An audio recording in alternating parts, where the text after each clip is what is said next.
मेरे प्यारे विद्यार्थियों, आज हम कुछ वेव्स के ऊपर कुछ थ्योरी और कुछ प्रश्न हल करेंगे।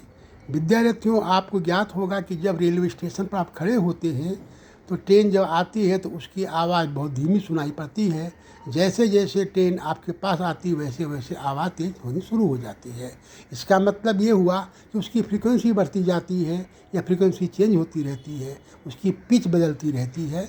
इन सब बातों को हम थोड़ा सा अध्ययन करेंगे। इन सब बातों के लिए बहुत पहले पूर्व में एक डॉपलर साइंटिस्ट थे, उन्होंने इसका अध्ययन किया था। तो आज हम वेव्स के बारे में, कुछ मैकेनिकल वेव्स के बारे में अध्ययन करेंगे। मैकेनिकल वेव्स के बारे में अध्ययन इसलिए भी करेंगे कि वहाँ पर हमको ये देखना है कि कुछ वेव्स के लिए हमको मीडियम की आवश्यकता होती है, और वो मीडियम मेरी आपके साउंड वेव्स के लिए हैं, आपका स्ट्रिंग है, ये आर्गन पाइप्स हैं, ये आप गिटार के तार हैं।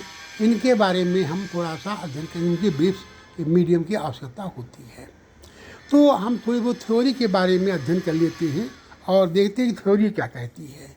तो a wave is a disturbance from an equilibrium condition that propagate from one region to space to another. Waves are of two different types. One is mechanical waves. These waves require a medium for propagating, that is sound waves, waves on surface water, waves in spring, compressed waves in spring. Automatic waves do not require any medium. In this case, we must know that in wave motion transfer of energy and momentum होता है। All the particle have same motion में होते हैं। Third में wave velocity depend on the nature of the medium होता है।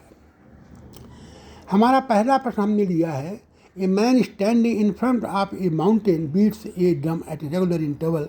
The drumming rate is generally increase and he find that the echo is not heard distinctly when the rate becomes 40 per minute. He then moves nearer to the mountain by 90 meters and finds that the echo is again not heard. When the drumming rate becomes 60 per minute, calculate the distance between the maintain and initial position of man, second velocity of sound. इन चीज़ों को आप देखें तो हमने एक थोड़ा सा अपनी कापी में बना के दिया है ताकि आपका रिकॉर्ड में रहे, और इन प्रश्नों को, इन चीज़ों को पुनः आप पढ़ सकते हैं। माना प्रारंभ में पर्वत और मनुष्य के बीच दूरी x है, तो नंबर ऑफ डी बीट पर सेकंड से 40/60 बराबर 2/3 हो जाएगा। तो टाइम पीरियड जो है इसका उल्टा होता है 3/2, और यदि बीच वेलोसिटी ऑफ साउंड है तो 2x/b = 3/2 के है। इन द सेकंड केस में टी हमारा टाइम इंटरवल 60/60 से 1 हो रहेगा।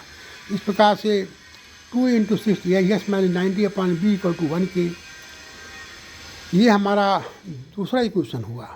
पहला इक्वेशन, दूसरे इक्वेशन को हम हल करेंगे तो देखेंगे हल करने के पश्चात हमारी वैल्यू आती है 270 मीटर और 360 मीटर की है।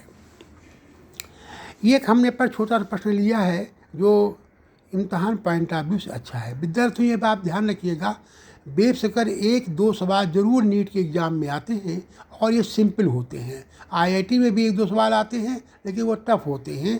तो हम केवल नीट और इंटरमीडिएट के रूप में ही अपना वीडियो बनाते हैं। यदा कदा हम आईआईटी पॉइंट ऑफ व्यू से भी बच्चों के कुछ सवाल दे देते हैं। दूसरा हमने एक प्रश्न दिया है, define Doppler for principle. Doppler notice that when there is relative motion between the source of sound and listener, the pitch of note is apparently changed. The rise और fall in pitch occurs when the distance between them is decrease और increase. This phenomena is known as Doppler's principle, or when a wave source and observer are moving relative to each other, the frequency received by the observer is different from the source of energy. This apparent change in the frequency of wave is called Doppler effect. So apparent frequency is always greater than when the source is moving towards the observer and less when away from the observer. Basic effect of motion of source is a change of wavelength or change in number of crests received per second. हम crest और टप के बारे में बहुत पहले आपको अध्ययन करा चुके हैं। हम कुछ फार्मूले दे रहे हैं जो आप कदा कदा आपके यूज में आएंगे। इनमें हमने 8 पॉइंटों पर इनको हमने बांटा हुआ है। विद्यार्थियों, आपको ध्यान होगा कि सोर्स जहाँ से आवाज़ आती है और जो उसको ऑब्जर्व करता है, दो ही लोग होते हैं, सोर्स और ऑब्जर्वर। अगर सोर्स आपकी तरफ आ रहा है, आप स्टैंड हैं। सोर्स आपसे दूर जा रहा है, आप स्टैंड है। सोर्स आपकी तरफ आ रहा है लेकिन आप दूर भाग रहे हैं। सोर्स आपकी तरफ आ रहा है लेकिन आप उसकी तरफ भाग रहे हैं। तो ये ऐसी 8 परिस्थितियाँ बनती हैं जिसमें हमने एक फार्मूला आपके सामने रखे हुए हैं। इन फार्मूलों को आप याद करने की ज़रूरत नहीं है, केवल जब आप इनको अध्ययन में सवाल हल करेंगे तभी आपको याद आते जाएंगे। इन जनरल प्रिंसिपल में अपने frequency equal to c plus b 0 minus c minus b plus b s. Velocity of source b s होता है, बी ओ हमारा बी वेलोसिटी ऑफ ऑब्जर्वर होता है, सी वेलोसिटी ऑफ लाइट होता है, new frequency of the source original होता है। और साथियों इसमें विंड का भी प्रभाव होता है, हवा का भी प्रभाव होता है, जिसके नाते भी हमारी फ्रीक्वेंसी चेंज होती है। हवा के अलावा टेम्परेचर है, प्रेशर है, इन सब का प्रभाव पड़ता है। जैसे जैसे आगे हम सवाल हल करेंगे इन चीज़ों को भी हम ध्यान में रखेंगे। तो इफेक्ट ऑफ विंड में हमारा क्या होगा, c plus b m minus b वो ऑब्जर्वर सिर्फ b minus b plus b minus बी एस। ये हमारा कुछ फार्मूले हमने यहाँ पर दिए हैं जिनको आप ध्यान में रखेंगे। जब हम हर प्रश्न करेंगे तो एक एक प्रश्न में हम कौन सा फार्मूला यूज करेंगे, क्यों यूज करेंगे, कैसे डेराइव करेंगे, इन सब का अध्ययन करेंगे। धन्यवाद विद्यार्थियों, हमारे इन वीडियो देखते रहिए। धन्यवाद।